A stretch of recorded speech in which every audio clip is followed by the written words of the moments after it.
Hello, hello.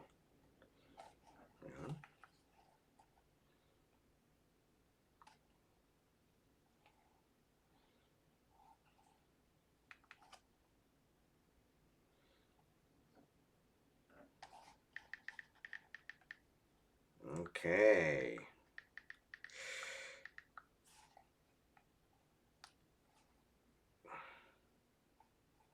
Looks good. All right.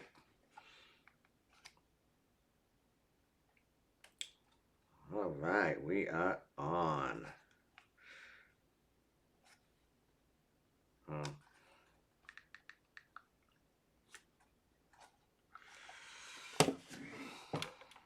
Oh,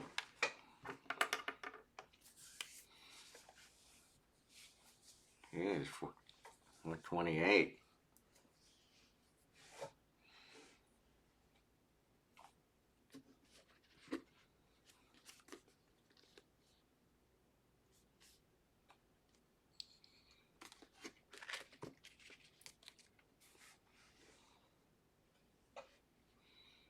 Hello, Pax. Good, good. Hey, Gabman. Hello, hello. Can you hear? Stream okay? Audio quality okay? How is it?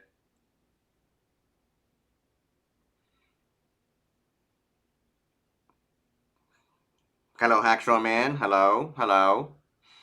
Okay, all is good. Audio is good. Stream quality is good. It's a big day today. Big day. Very big day. Excellent. We'll begin in a minute. Big day. Because today is the quintessential topic of the problem that never goes away. That isn't going away anytime soon, which is weak passwords. We're going to talk about passwords and password cracking today. One of my favorite topics.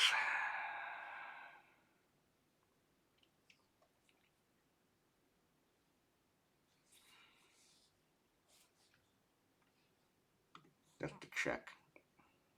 I should open a new. Can I open a new tab? New basic? Yeah, that'll work. Excellent. I got a Cali box here. Excellent. All right. Hello, everyone. Hello. Welcome. This is Introduction to Security, offered at Tufts University. I'm Ming Chow. I'm Associate Teaching Professor. And I think we're on week number 5 now doing this. I hope you're all enjoying the streams. I hope you're enjoying this every Thursday at 4:30 p.m. Eastern Time. I have a lot of fun doing this. And I always tell people that, offering this security class, this content on Twitch, um, I thoroughly enjoy it because it also and I'll say it publicly, is that I feel that teaching is a lot less of a thankless job, when you open up the content to the whole world. Um, and the people who really do appreciate that. And I want to thank everyone for tuning in today, and of course, in the past as well. Today's a big day because it's a very timely topic on. Thank you, thank you. Today's a very timely topic and one that isn't going away anytime soon, and that is on passwords and password cracking. So today there is going to be a couple of parts that we're going to cover. So we're going to cover um, the wrong ways of storing passwords, and then we're going to show how a password stored on a Linux system, on a modern Linux system, and at the end, of course, very important, which a lot of people are looking forward to, is how to crack passwords. Okay, so I'm going to give you a little motivation today to start off, and the scenario is I have Microsoft Excel open. And why am I having Microsoft Excel open? Is because it's a good representation of a database table. It's a good representation of how database, how username, passwords, and other data are stored in a database. So imagine you have a table, and we'll call this sheet. We'll call it users. Now, the reason why I'm doing this is again this is just a good representation to illustrate how to store passwords incorrectly on a system. Okay, so here we have this data. Imagine this is a database table. I mean, in a database table of users. So you would have something like an ID, username. I'll just call this. We'll just make it consistent. Column A is ID, column B is username, and column C is going to be the password.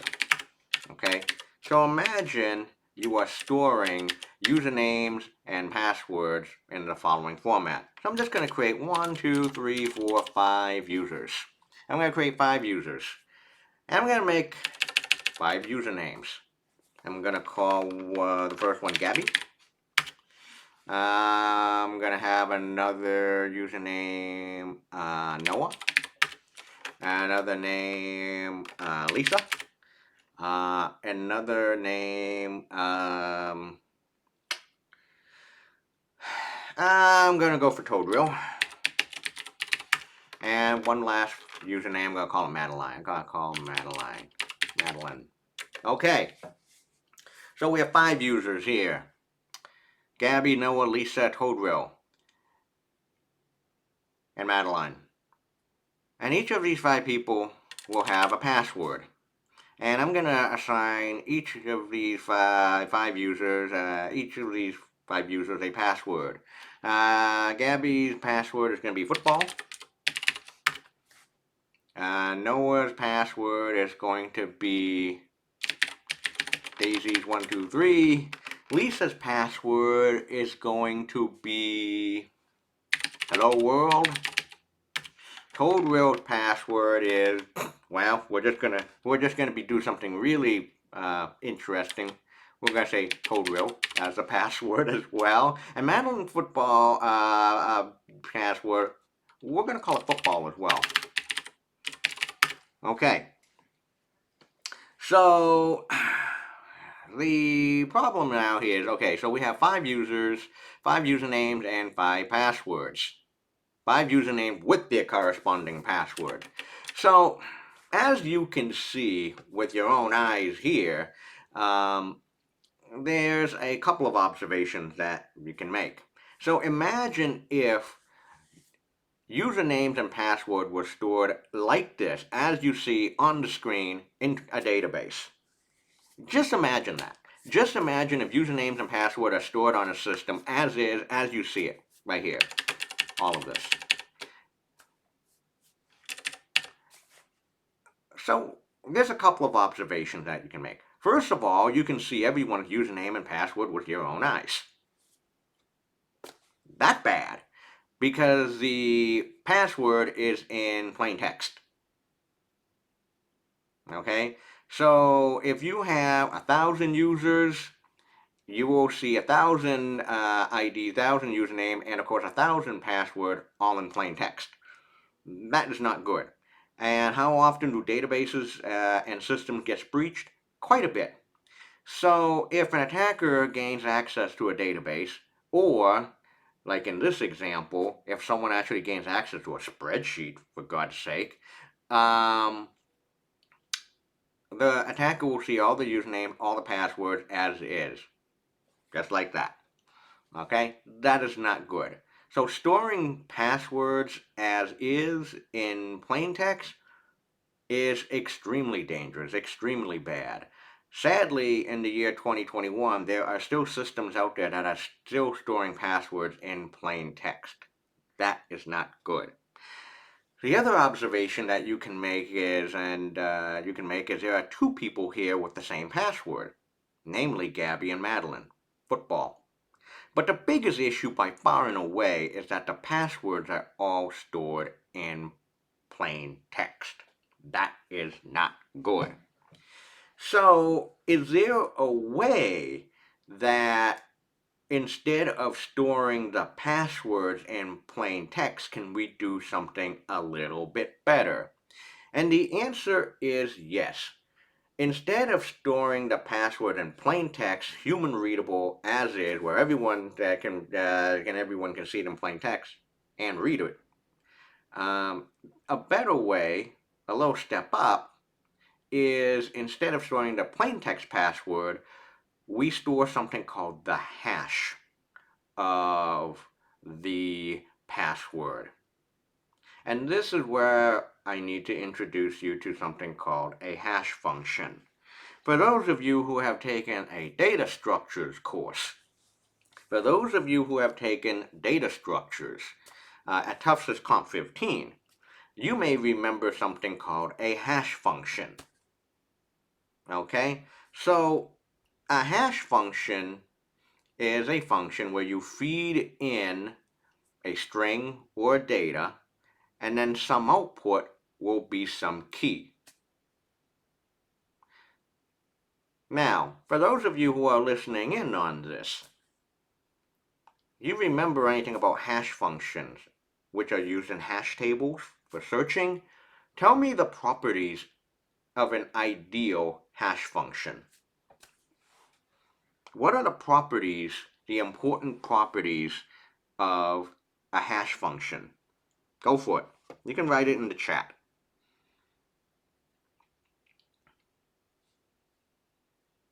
Okay? The big one is no collisions. Okay? No collision for a hash function. That means if you feed in two different values,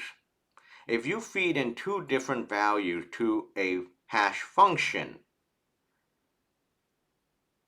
you will not get the same resulting key. That's good. Yes, different values should always have different keys. Yep.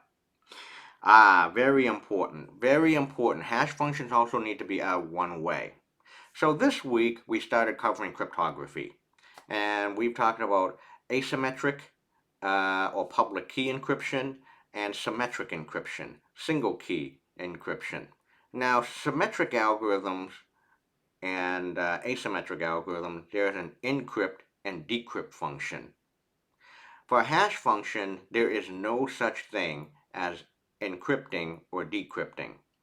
I repeat, very important. Hash functions are one way and one way only. There's no such thing as encrypting or decrypting. Okay, another one. Uniform distribution. Each table position is equally likely for each key. So why is that important? Explain a little bit more. Why is that important? Another property, a third one, is each table position is equally likely for each key. Why is that? Why is that important? And yes, you are correct. Randomness. Bingo. Randomness. Bingo. Uniform distribution. Okay? So, three important property. Yep. Yeah, and it does have, of course, yep, it does help with collision. So, an ideal hash function is no collision, uniform distribution, and it's one way. Given a key, you can't decrypt. There's no such thing that you can't get back the original value. Okay? Now, there are many hash functions out there. Some are more better to use, more secure than others. I want to introduce to you to a tool called CyberChef. Firefox? CyberChef. It's put together by the GCHQ. You may have heard of that. Now, CyberChef is a Swiss Army knife, very much like Netcat for networking. But CyberShelf is really cool because you have a lot of tools to your disposal, such as if you want to convert something to base 64, if you want to do base 64 decoding, you want to convert something to or from hex or to decimal, you can do regular expression, encoding, encryption. There is a number of encryption techniques that you can use. There's also public key functions, things that you can use. Some networking stuff. But the one that we're going to be concerned with is hashing. And there are lots and lots of hash functions out there. MD2, MD5, MD4, MD5, MD6, SHA-0, SHA-1, SHA-2, SHA-3. The list goes on. It's a long list. Bcrypt as well too. That has recently made the news. Okay? Now, I'm going to start off with one of the most well-known hash function, which is called MD5. MD5 is a widely used hash function. It is widely used still even up to this day, despite the fact it is well known to be broken. It is well known to have collisions. It's used in a variety of security applications, and it's also commonly used to check the integrity of files. The integrity is this the I and CI a triad. And of course, it also made a note that says, however, MD5 is not collision resistant and is not suitable for applications like SSL, TSL certificates, or digital signatures that rely on this property. And anyway, so I want to show you an example of how to do an MD5 calculation of an input, a string. So I'm going to click on MD5, click on MD5 and move that as a recipe. Now, if you remember from this exercise, from this table right here, you have a number of username and passwords. So I want to store, okay, instead of football as in plain text, I want to store the MD5 hash of football. So what would that be?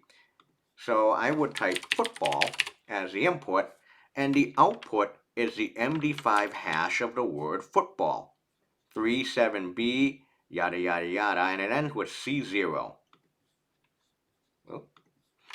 So instead of football, I will store the MD5 hash of the word football. And because Madeline also uses football as her password, they'll share the same hash. Okay? What about Daisy's 123? The MD5 hash, or the key of Daisy's 123, is this thing right here. What about the MD5 hash of Hello World? FC5, okay, I'll copy that. And of course, ToadRill. So what is the resulting MD5 hash value, or the checksum? It goes by a whole bunch of different names. Hash value, key, output, checksum of ToadRill, case sensitive. Here it is, D003, F0. Is the hash the key? Is the hash the key and the password the value, or vice versa? Okay, the hash is the key. So instead of showing ToadRill, I'm just going to paste that in. Okay, so now this looks a little bit better. Now, here we are again. We have a table of our usernames and passwords. We know the usernames are nice. The password now is no longer in plain text. We are storing instead of the plain text value of the password, we're storing the MD5 hash. This is nice. So at least the passwords are no longer stored in plain text. But there's a few problems here. The problem is this. If you just store the straight hash value of a password, which we have done, you will still notice a problem. The problem is a couple of things too. Gabby and Madeline, interesting, they both share the same hash value. Gabby and Madeline both share the same MD5 hash value. It's identical. So if an attacker actually gains access to this database, the attacker will notice, wait, that also means that Gabby and Madeline will share, they have the same password. Both Gabby and Madeline have the same password. The other thing is that the hash value, or the key, okay, okay, I'll get to that one question in a bit. If it's a known function, wouldn't common word like football be known? And the answer is yes. Well, there's actually now three problems. The second problem is the resulting hash value, as you see, is actually a bit short. It's actually not as long as you think. We can actually do a little bit better. And now to Sage King Tut mention if a known function wouldn't, if it's a known function, wouldn't common word like football be known? And the answer is yes. That is the one problem, is although there is no such thing as encrypting or decrypting for hash function because hash values, hash functions are one way. I repeat, hash functions are one-way function. There's no encrypting and decrypting. People have already calculated the hash values of dictionary words. So if it's a known hash function like MD5, wouldn't common word like football be known? The answer is absolutely yes. Someone already calculated the MD5 hash value of common dictionary words like baseball, football, the list goes on. And why is that a problem? The problem is if it is a known function, you can take a hash value, such as we'll just take this one for example, which is the hash value of the password, which is also shared between Gabby and Madeline. And I will do a Google search, and I'm going to do, and there's a reason why I want to do this, MD5 hash calculator.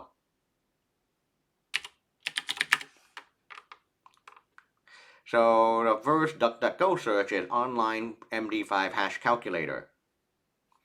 And I'm going to choose the algorithm as MD5, and the string to encode is, well, I'll come back. Actually, this wasn't what I really wanted to do, but if I just do a search for the hash values 37B yada yada yada C0, if I do a search for this, and you notice one of the first search results is really bad password with unsalted hashes. So if I go here, and if I actually go and do a search for 37B 4E yada yada C0, which is exactly what I stored for Gabby and Madeline, you can see the corresponding plain text password, which is football. Yes, people can reverse engineer it. People can reverse engineer. So someone, this is a good example. I'm going to paste this page in chat. And you can see that someone has already calculated, in this example, both the SHA-1 hash, which is another SHA-1 is another hash function, and also the MD5 hash of really bad passwords, which also include dictionary words.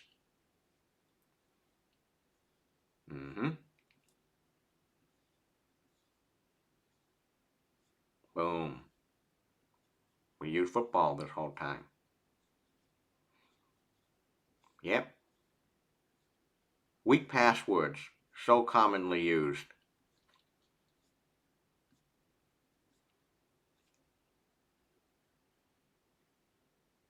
So, in the case of password hashing, is collision-free hash function always better than the ones that are not? And the answer is generally speaking, yes.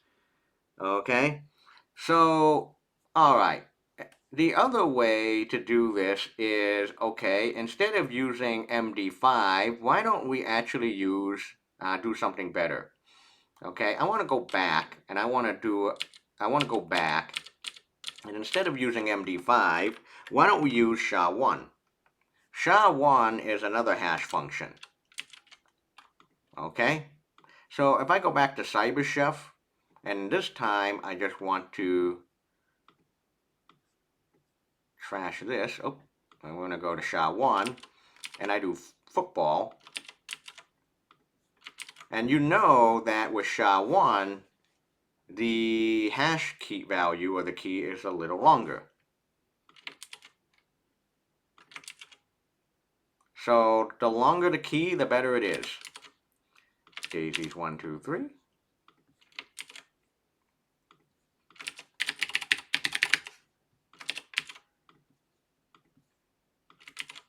And we'll do the SHA-1 of CodeReal.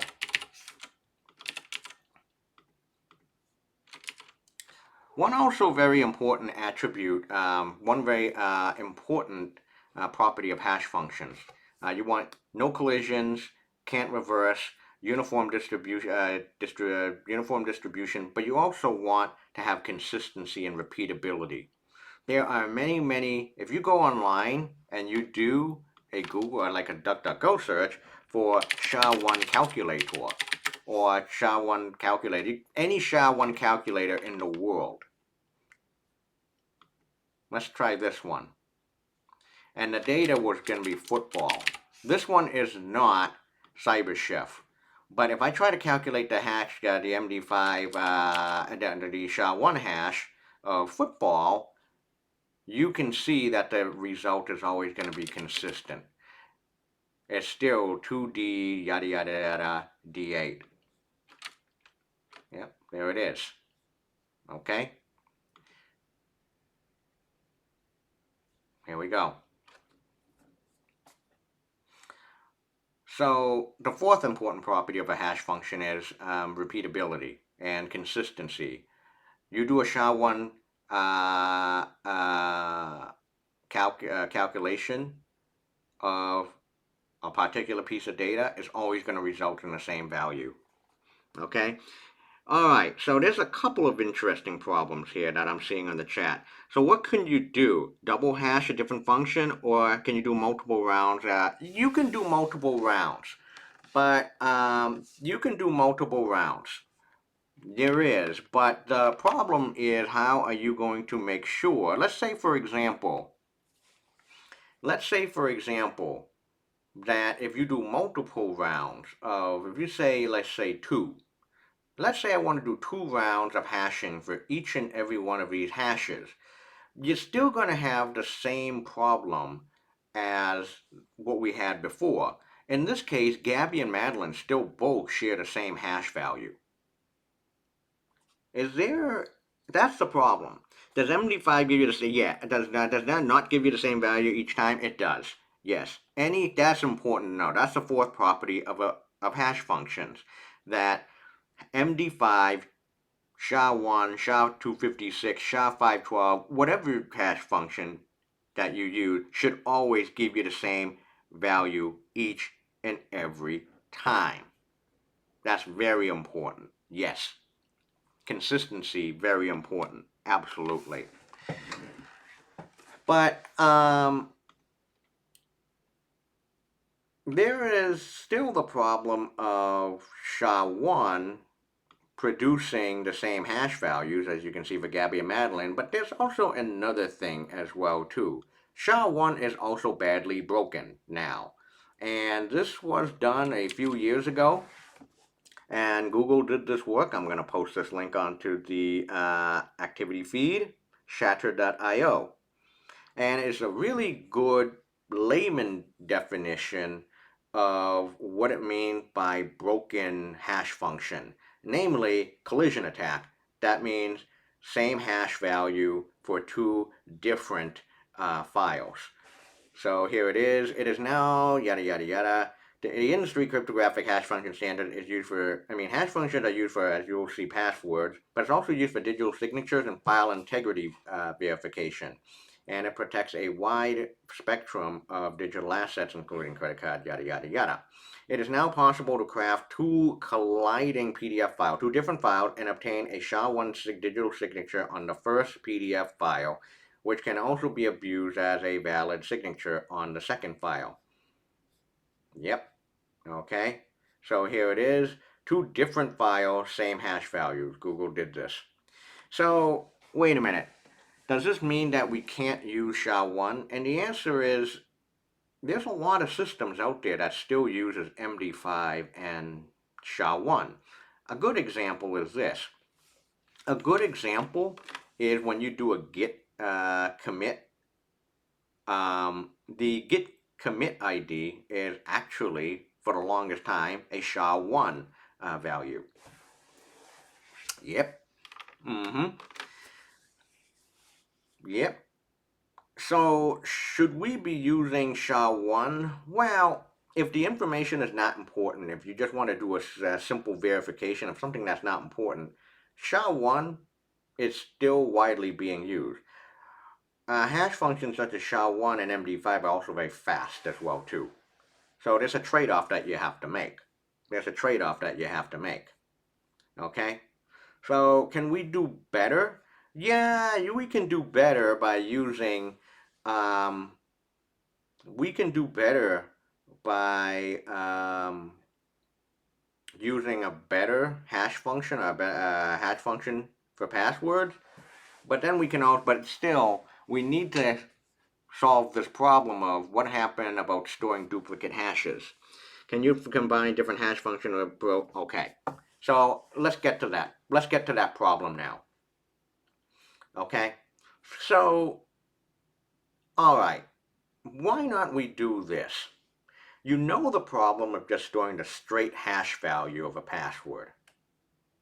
But can we make the resulting, let's say if an attacker gets in and see all the usernames and password hashes, is there a way that we can really randomize it? I mean, I'm hearing ideas such as multiple rounds of hashing, um, combining different hash functions and you name it. There is another, a good idea. What if, instead of just storing the straight hash value of a password, let me just go back and let's go back to the original password for everyone again. What if, instead of storing the password, just the hash value of the password, we also store something called a salt. Now, a salt is actually, what if we did this? Here's an idea. Instead of doing multiple rounds of hashing, why not assign each and every user, Gabby, Noah, Lisa, and Toadville, a random token that is going to be added as part of hashing. Yeah. So here's the idea. Why not I assign Gabby AA as a random token? I'm just going to make some random idea. Noah is going to be BB. We have to also make Madeline, give her a random token. Let's say 1C. Okay, Toadville is going to be 4F. And Lisa will assign her a random token of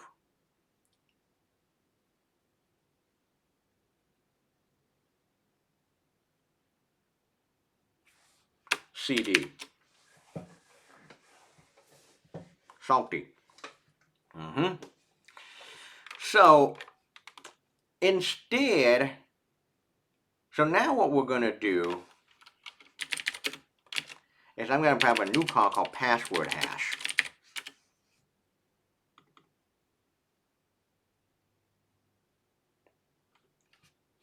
But I'm not going to say what this thing is.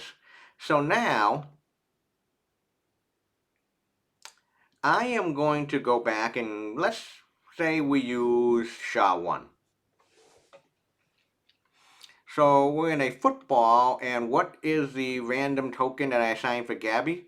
AA. So I append the random token that I assigned to Gabby and append that to the end of her password, and I generate this SHA-1 hash. Boom. Okay, Daisy's 1, 2, 3, and BB.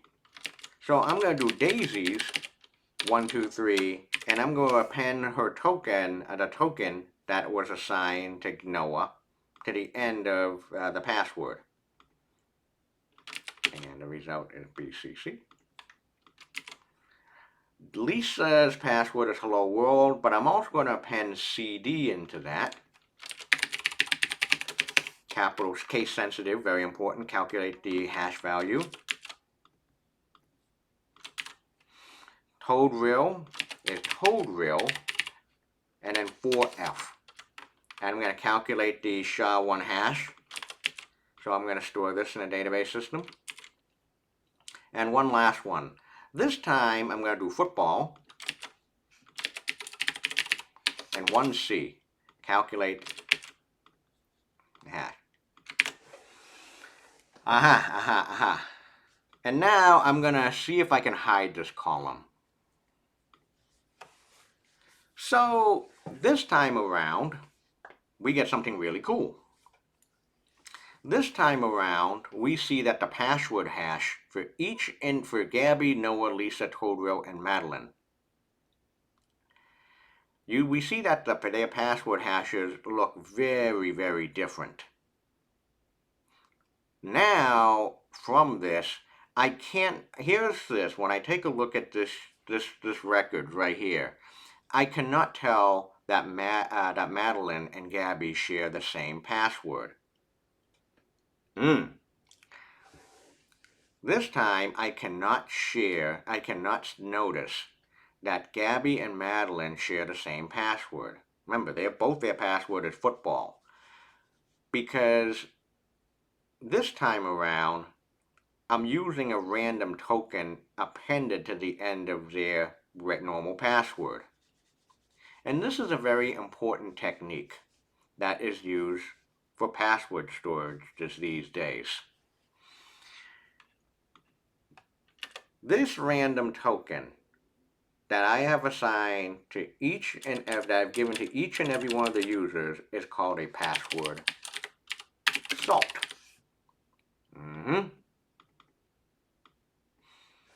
A password salt is used to make the hash look even more random. It's a lot better than storing just a straight hash value of the password. Yes, it is. So, when we're storing password hashes, we also need to make a record of a salt as well, too. And I want to find this really good Stack Overflow post on the whole idea of a password salt that you can see.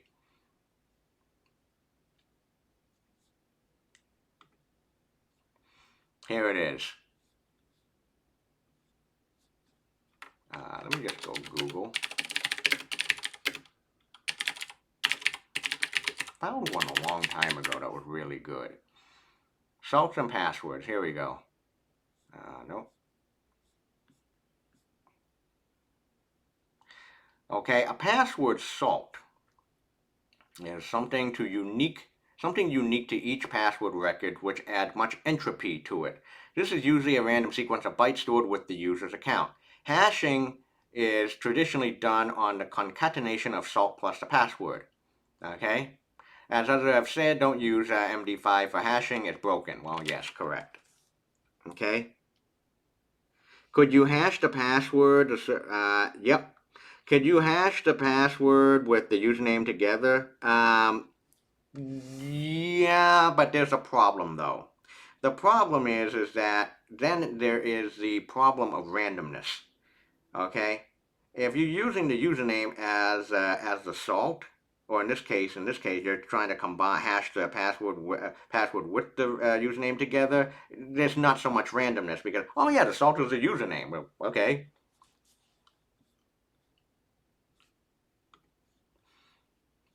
Okay, here it is.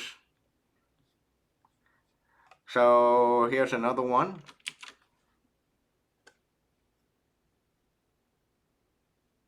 Oh yeah, so yeah, that's a good consideration. What if you change the usernames later? That's a good idea. That's a good thought. So say your password is baseball. If I could simply store it raw, but anyone who gets my database gets the password. So instead, I do an SHA-1 hash on it and get this, yada yada yada. Theoretically, it's impossible to reverse a SHA-1, but if you go do a Google search on that exact string, and you will have no trouble recovering the original password. Okay, so before we hash it, we prepend a unique string, not a secret, just something unique. How about yada yada yada? So now that we're hashing the string, with the random token, baseball, so just hash it as it. Googling that string turns up nothing. And I mean nothing except perhaps this page, so now we're on to something. And if person 2 also uses baseball as his password, we use a different salt and give a different hash value. That's exactly the case, in this case, of Gabby and Madeline. So the idea of a password assault is to add entropy, to add even more randomness. And a password assault is meant to be very random. And in this case, you can't tell that Gabby and Madeline are using the same password, which they are. Uh-huh. Yep. So now, also duplicate credentials still possible. Of course, yes, the duplicate credentials are still possible, but you can't tell now because of using, because we're using a salt. Like if you followed it beforehand, when we were storing the password hash, no salt at all, we saw that Gabby and Madeline were sharing the same hash value. Hence, that also means they're both using the same password. Uh-huh. Okay. So now you have, let's say, like we have seen hash functions. We have seen collisions with SHA-1. And now we've seen password salts. How do you get unique salt every time just by incrementing it? Random generation on the system, on a Unix system. Yes, so it's something very random on the system that is done. That's a good question by DFlare. Okay, so now we have seen password hashes, hash function, and the whole idea of a password salt. Is this used in modern day system? And the answer is absolutely yes. Absolutely yes. And now I want to show you creating password on a modern Linux system and how are they stored. And of course, that leads to we're going to do password cracking. Okay, so duplicate hashes are even even possible? Rarely. Very, very rarely. Highly unlikely. Not impossible. Nothing's impossible. Highly unlikely. All right. So I am going to create a brand new window. I can close all of this now. I can close my browser. Can I close my browser? Nah, I need that later. But I don't need Excel. Don't save. I'm going to open up a brand new tab. I'm going to create a brand new window. Can you all see? And now I am going to log into a Linux system that I have. And I'm going to create a bunch of users. I'm going to create 3 users. Sudo add user. I'm going to say Gabby.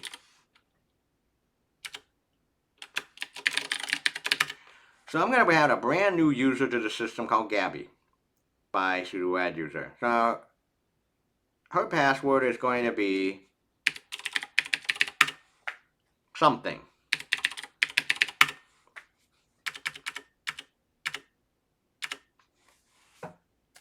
Good. I'm going to create a brand new user on this system, which we don't have. We don't have Gabby on the system. I'm going to sudo add user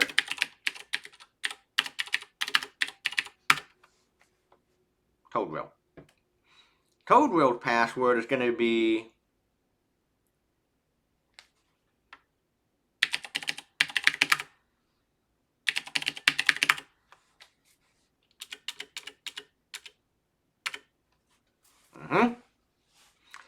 I'm going to add another user.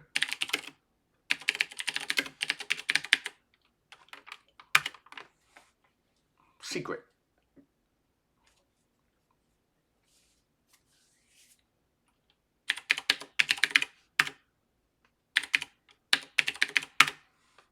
Something. Now, so far, I did not tell each and every one of you. I did not say a thing what the passwords are for Secret, ToadRail, and Gabby. All you know is that we've added 3 brand new users to this system. Okay? So, where are the usernames and presumably the password hashes are stored on a Linux-based system? Where are they stored? I'll tell you where that is. There are 2 important files on a modern Linux-based system. The first one is in the etc folder at the root directory /etc/passwd.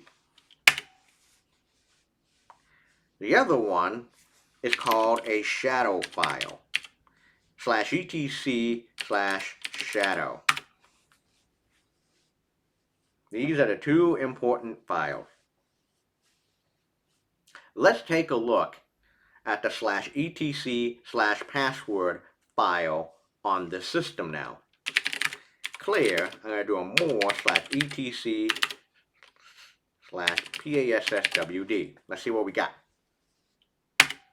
Ooh. Ooh, we have a whole bunch of user accounts.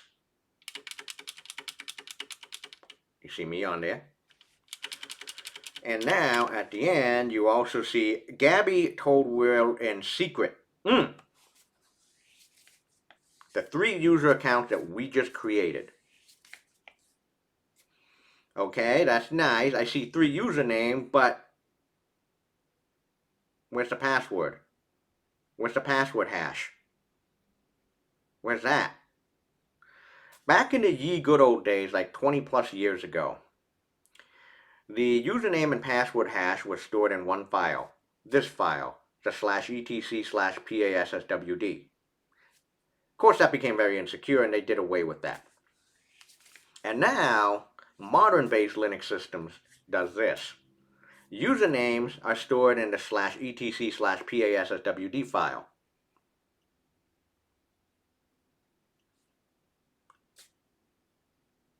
I did mention about the shadow file, right? What if we do e/etc shadow? Watch what happens. Cannot open. Permission denied. What? But we could do /etc/passwd too, right? Correct.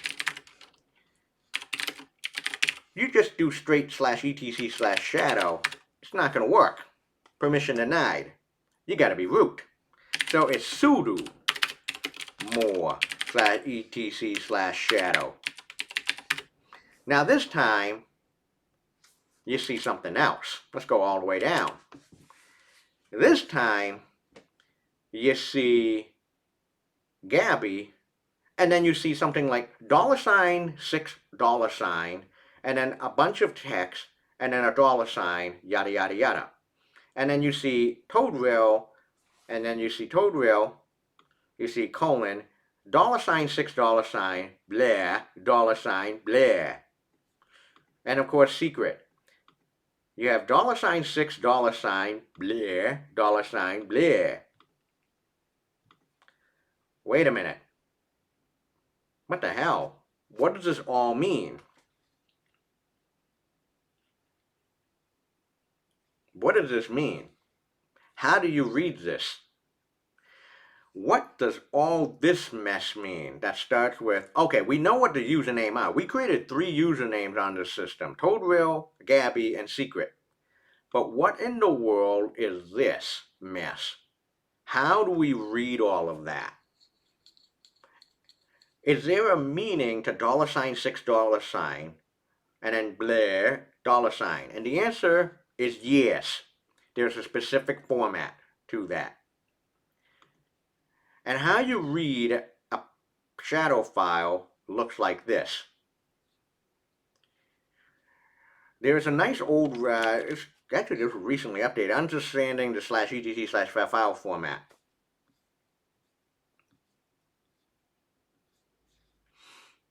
Understand that here it is, the X.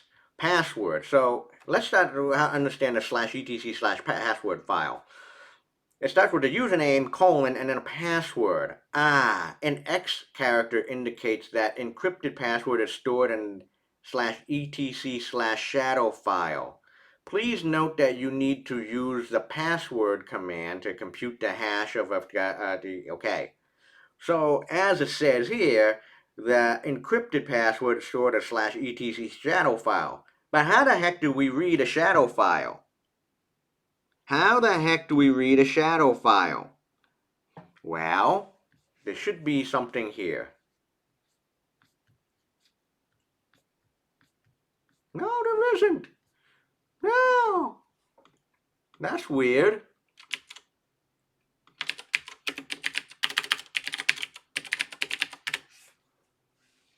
There we go. Understanding the shadow file. This is what we're looking for. This is very important. The /etc shadow file stores the actual password in encrypted format, more like the hash of the password for a user's account with additional properties related to the user account.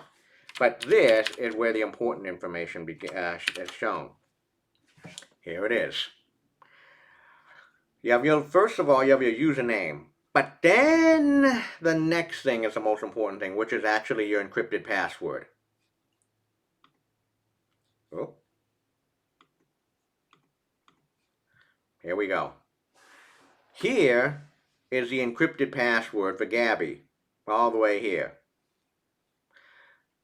The password should be a minimum of 8 to 12 characters, yada, yada, yada. Usually, password format is set to the following.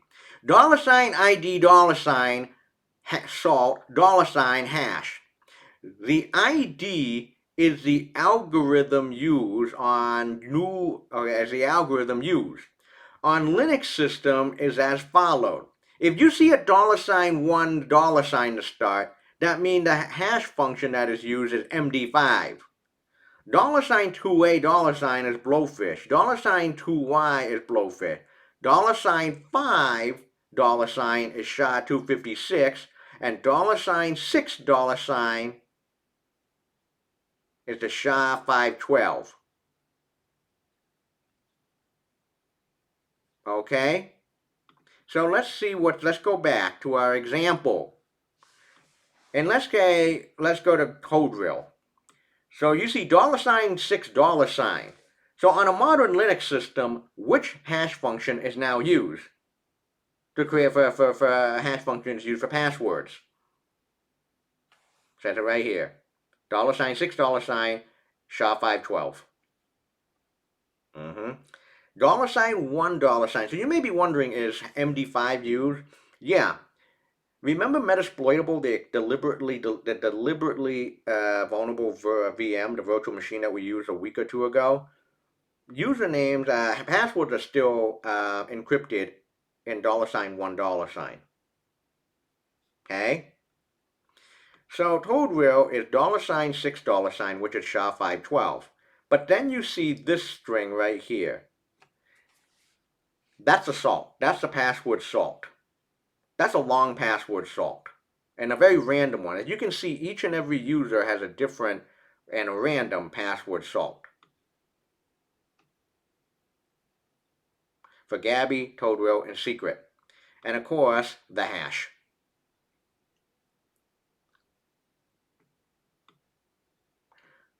The hash of the password, or of the salt plus the password. Pretty long. Basically, it boils down to this these days. The longer the hash is, the more stronger it is. I repeat, the longer the hash is, the better it is.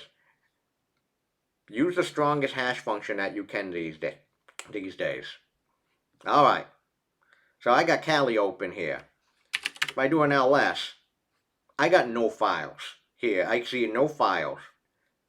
What I want to do now is I want to crack these usernames and password. I want to crack Gabby, ToadReal, and Secret. What about the period and colon at the end? The colon and period at the end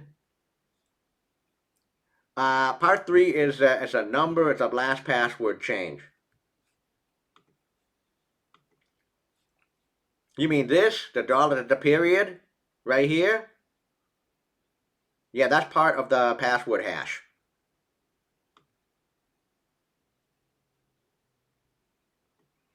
Up to the colon.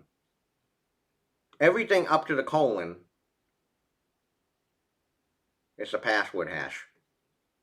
So the third colon is time, which is number 3, last password change. Days since January 1st, 1970, the password was last changed. Oh, the colon. These things?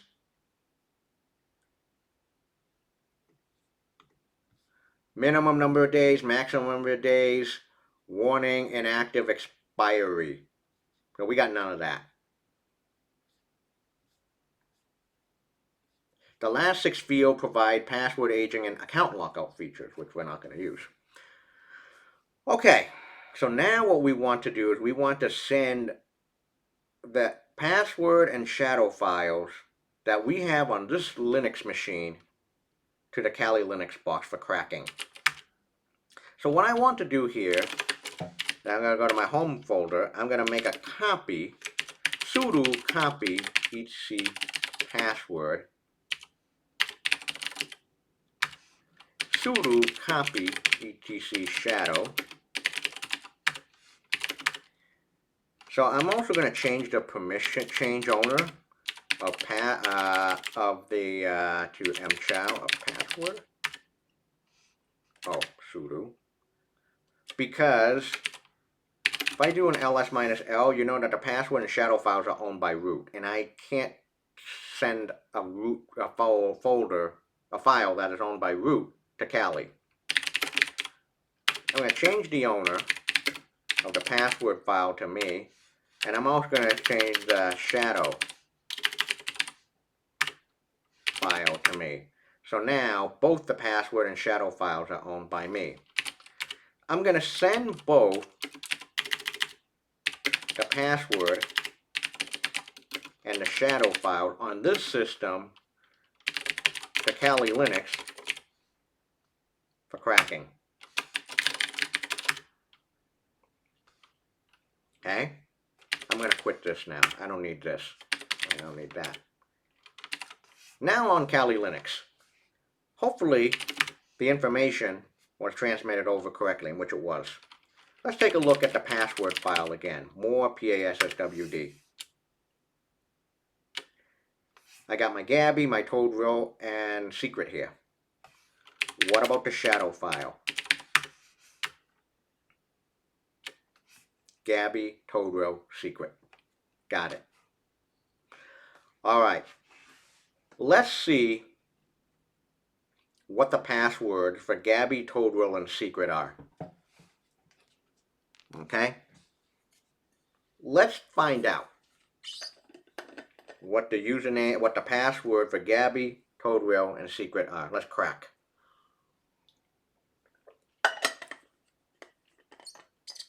And this is why I want to introduce you to one of the oldest security tools around, and it's still used up to this day.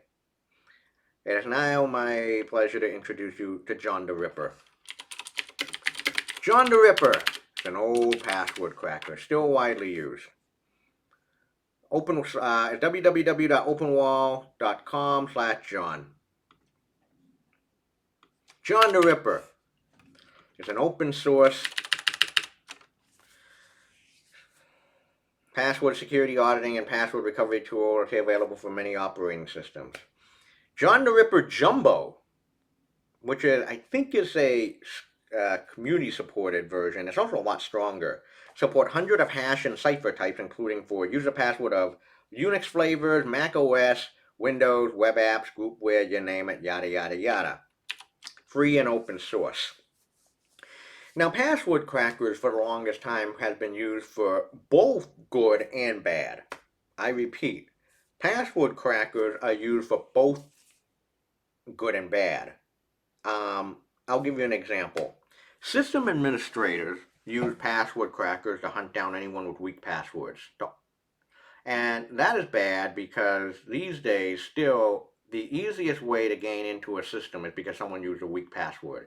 God forbid if it's an administrator that used a weak password.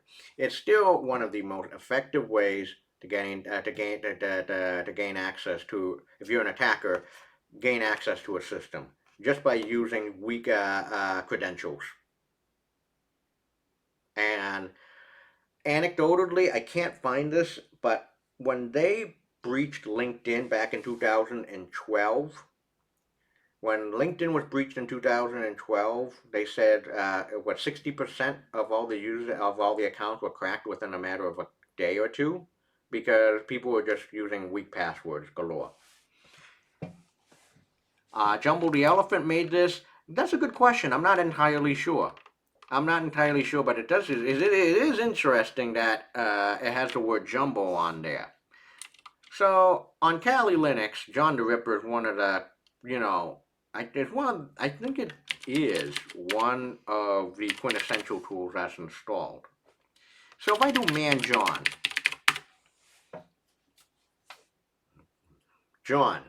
a tool to find weak passwords of your users. So you use John the Ripper. At the very basic level, it's just John and then the file that you want to crack. But before we run John the Ripper, we need to do something very important. Very important that before we run John the Ripper, before we start cracking, remember we have a password and shadow file. We need to combine the two together. So before we run John the Ripper, we need to combine both the PASSWD and the shadow files together.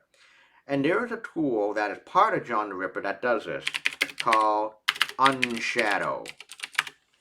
Unshadow, part of John the Ripper, that combines a password and shadow file. And you use the result of Unshadow to actually crack the result of Unshadow. You send that to John the Ripper for cracking. So here it is. The description is, John, better known as John the Ripper, is a tool to find a weak password. The Unshadow tool combines the password and shadow files so John can use them. That's it. You might need this if you only use your shadow file. Okay? So what I can do now is unshadow PASSWD in the shadow file. Now you have to do. And then you get your result. Spit out to the terminal. But what I want to do is, I don't want that. I need to actually really save this to a file. I mean, this is no good. I mean, I can copy and paste this, but why don't I just unshadow password and the password and shadow file and save this to a file called crackme.txt. Now I have a file called crackme.txt. And what I want to do now is I want to edit the crackme.txt file. I don't care about the other accounts. I do care about the 3 lines I want to leave in this file are Gabby, Toadrill, and Secret. So I'm going to do a more crackme.txt.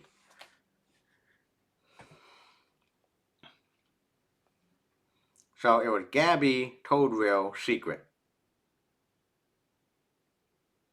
I have 3 user account with the hashes.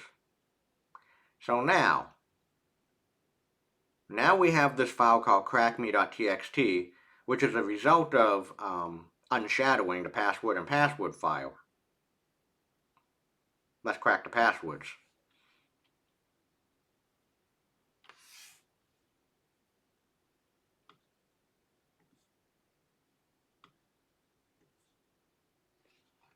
Let's crack the password. The very simplest level, all you need to do is to type in John space crackme.txt. And then you wait. Ooh, right off the bat. Right off the bat.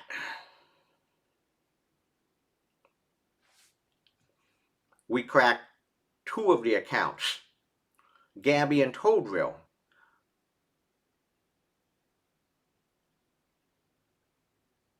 were cracked immediately. Gabby's password was football. Todrill's password was password. That took barely seconds. Right.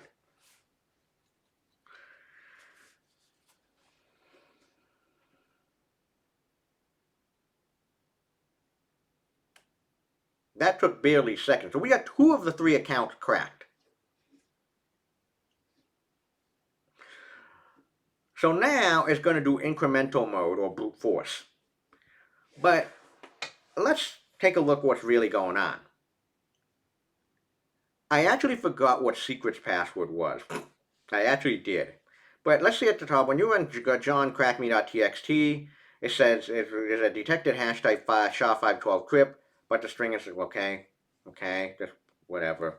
Loaded 3 password hashes with 3 different salts. Fine. Here it is. Proceed with single, yada yada yada. Forget the warnings. But the first thing that John the Ripper does, if you have no flags, proceeding with with word list, it actually would use this word list.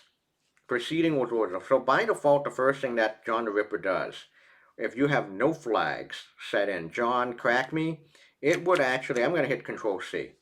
Don't worry, we already cracked Gabby and Todrill's password. We already cracked it. We have one account left. So the first thing that happened, what John the Ripper will do is actually we'll use a word list. User share, user slash share slash John slash password.lst. I'm going to do more of that file, and it's just a whole bunch of words. It's first of all just going to look for any common passwords. How many words were on here? 3,559 lines. Probably a lot less than that because the first couple lines were comments. Okay?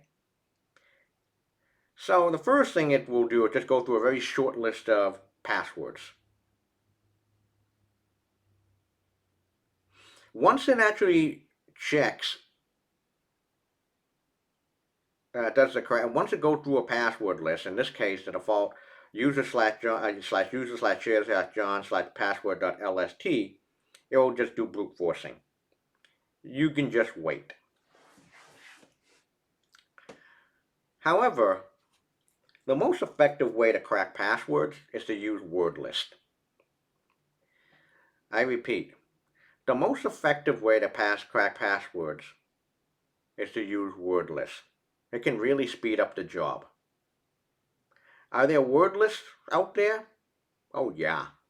It's my pleasure to introduce you to Daniel Meisler's sec list on GitHub.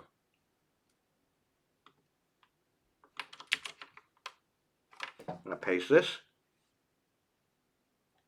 Oh, I'll show you this one. Daniel Meisler's sec list. I want to give a shout out to Dan and his team. SecList on GitHub is the security tester's companion. It is a collection of multiple types of lists used during security assessment collected in one place. List types include username, password, URL, sensitive data, payloads, and many other more. It's a long, big repository. But let's take a look at, okay, you got stuff for fuzzing, miscellaneous, password, pattern matching, payload, usernames. You got a list of usernames here. Honeypot captures, all sorts of usernames. This one got 10 million usernames. And look at this, passwords. Here's a list of all the different types of passwords that are out there. The password directory will hold a number of password lists that can be used by multiple tools when attempting to guess credentials for a given target service. This will include a number of very popular lists in cooperation with their maintainers, including the RockU list, thank you very much, maintained by Rob Bose.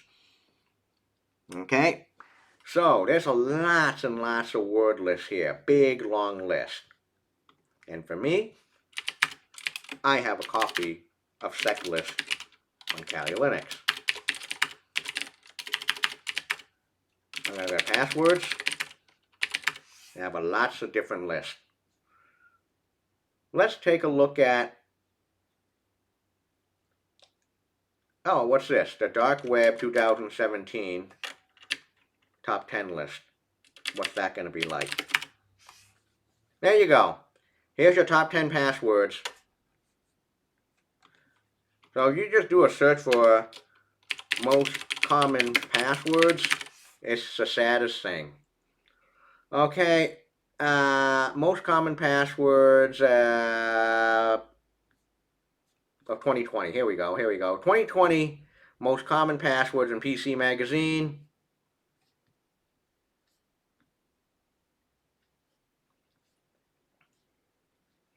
Here it is. Of Nord past 200 used most password for 2020 at 1, 2, 3, 4, 5, 6, 1, 2, 3, 4, 5, 6, 7, 8, 9, and picture 1. Next on the list is just password. Codrill.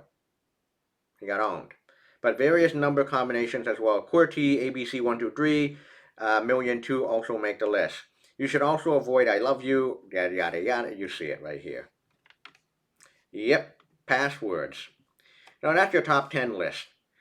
What about this list of 10 million, 110,000? More exacto net 10 million password 10,000.txt. There you go. 10,000 passwords. Long list.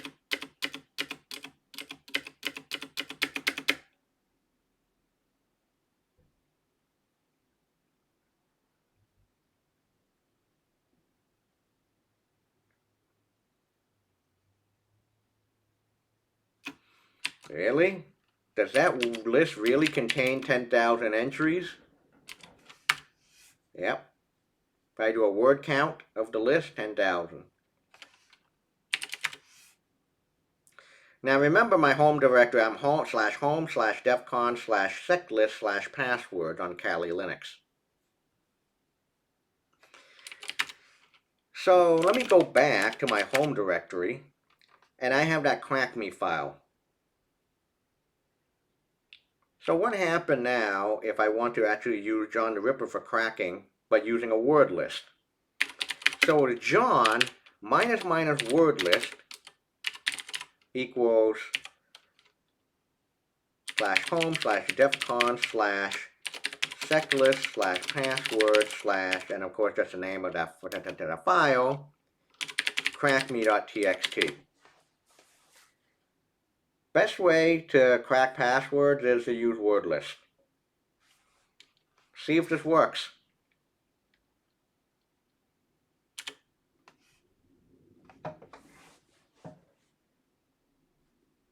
Just like that, it went through all 10,000 words. John minus word list equals, yep.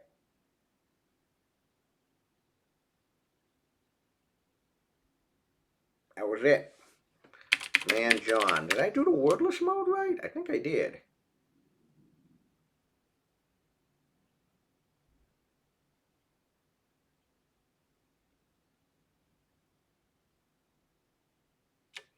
Minus wordless file. Wait a minute. Did I do that right?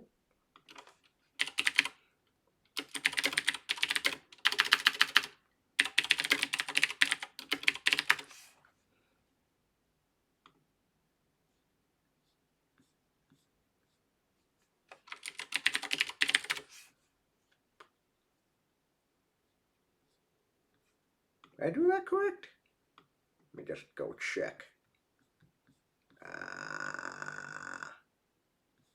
I think I did. Is it wordless? I think you had an equal sign, a colon. Well, let's go to cheat sheet. Do I have a wordless mode? No, it's minus wordless equal password.list hash file. No, it's minus wordless. I had it correct. Yeah, all right. But what about, all right, hold on. Let's go to home, defcon, sec list, password. It just went to 10,000 just words like that. What happened if I just do my absolute favorite dark code? Word count of dark code. This one has 1,471,056. Okay. So I'm going to do John minus word list equals, yep, slash home slash defcon slash sec list slash password darkcode.txt. So it's going to go through that entire list, crackme.txt. Let's see what happens. So that's going to go to 1,000,000 passwords. You know what? I'm just going to let that run. I'm going to open up Kali.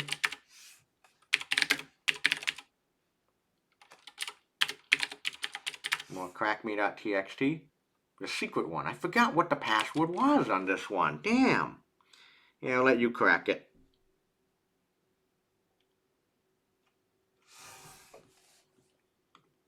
Still going. Still going. Still going. You just have to wait and get coffee. Maybe done in a few minutes. Maybe it's done in 1 hour. Maybe it's done in 3 hours. Maybe it's done in 5. You name it. So I want to say in conclusion of today, I want to say a couple of very important points. A couple of very important points before we close.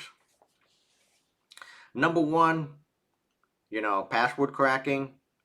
You want to use word lists as much as possible. That's number one. Number two, password cracking. You need to use all the juice in the world. That means real hardware. Cracking with a virtual machine, not ideal. You want to be actually using real hardware, such as like GPUs, really fast performance hardware. So if you have a lot of if you have I'll just do a search for that. I'll let that thing go. Password cracking rigs. And you do searches of it. Password cracking rigs are just loaded with lots and lots of graphics cards. Okay? That's number two. Hashcat, highly recommended. Hashcat is highly recommended. John the Ripper is a great learning tool, but nowadays people love Hashcat. It's so nice. Okay? So the more GPUs that you have, the better it is. 25 GPUs devours password in seconds. By my friend Paul Roberts. Want to give a shout out to Paul. It's Unicorn. You cracked it already? How do you know? You cracked it already? That's it. That's the one. Unicorn. That's it. That's the one. That is the password. Did you guys? So I want to. So Chick3N Man. Yes, that is it. Yes. Did you crack it that quickly? What did you use? Did you use Hashcat? And it cracked it just like that?